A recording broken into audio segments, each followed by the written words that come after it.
ఉపరాష్ట్రపతి ఎన్నికల ప్రక్రియ జోరందుకుంది. నామినేషన్లు ప్రచారాలతో దేశ రాజధానిలో ఎలక్షన్ సందడి కనిపిస్తోంది. తమ అభ్యర్థులకు వీలైనంత ఎక్కువ మంది ఎంపీల మద్దతు కూడగట్టేందుకు అధికార విపక్ష కూటములు ప్రయత్నిస్తున్నాయి. వైస్ ప్రెసిడెంట్ ఎన్నికకు రేపటితో నామినేషన్ల గడువు ముగుస్తోంది. ఎన్డీఏ ఉపరాష్ట్రపతి అభ్యర్థిగా సిపి రాధాకృష్ణన్ నామినేషన్ దాఖలు చేశారు. ఉపరాష్ట్రపతి ఎన్నికకు రిటర్నింగ్ అధికారిగా వ్యవహరిస్తున్న రాజ్యసభ సెక్రటరీ జనరల్ పిసి మోదీకి నామినేషన్ పత్రాలు సమర్పించారు. ఎన్డీఏ ఉపరాష్ట్రపతి అభ్యర్థిగా మొత్తం 4 సెట్లు నామినేషన్లు దాఖలు చేశారు సిపి రాధాకృష్ణన్. ప్రధాని నరేంద్ర మోదీతో పాటు కేంద్ర హోంమంత్రి అమిత్ షా, రక్షణ మంత్రి Rajnath Singh, BJP chief JP Nadda సహా పలువురు కేంద్ర మంత్రులు, ఎన్డీఏ నేతలు ఉపరాష్ట్రపతి అభ్యర్థి నామినేషన్ కార్యక్రమానికి హాజరయ్యారు. సిపి రాధాకృష్ణన్ అభ్యర్థిత్వాన్ని ప్రతిపాదిస్తూ తొలి సెట్పై ప్రధాని నరేంద్ర మోదీ సంతకం చేశారు.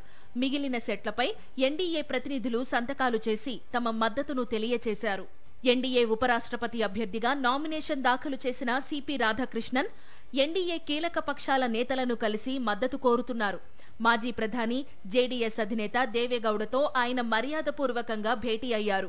మరోవైపు ఉపరాష్ట్రపతి ఎన్నికకు ఇండియా కూటమి అభ్యర్థి జస్టిస్ బి సుదర్శన్ రెడ్డి గురువారం నామినేషన్ దాఖలు చేయనున్నారు. ఈ నేపథ్యంలో పార్లమెంటు ప్రాంగణంలో విపక్ష కూటమి సభ్యులను ఆయన కలిశారు. Congress parliamentary party chairman Sonia Gandhi, ప్రతిపక్ష నేత Rahul Gandhi, NCP SP chief Sharad Pawar సహా మిగిలిన విపక్ష నేతలకు జస్టిస్ సుదర్శన్ రెడ్డిని పరిచయం చేశారు ఏఐసీసీ అధ్యక్షుడు మల్లికార్జున ఖర్గే. ఉపరాష్ట్రపతిగా తనకు అవకాశం ఇస్తే రాజ్యాంగ విలువల బలోపేతానికి కృషి చేస్తానని తెలిపారు జస్టిస్ సుదర్శన్ రెడ్డి. అవకాశం ఇస్తే రాజ్యాంగ వ్యవస్థలన్నింటినీ బలోపేతం చేసేటువంటి కృషి, ఒక 4 అడుగులు సామాజిక న్యాయం పట్ల వైపు ఏమైనా వేయగలిగితే, దేశం మీద ప్రభావం చూపగలిగితే. జగదీప్ ధన్కడ్ రాజీనామాతో ఖాళీ అయిన ఉపరాష్ట్రపతి పదవికి సెప్టెంబర్ 9న ఎన్నిక జరగనుంది. అదే రోజు ఫలితాలు వెలువడనున్నాయి.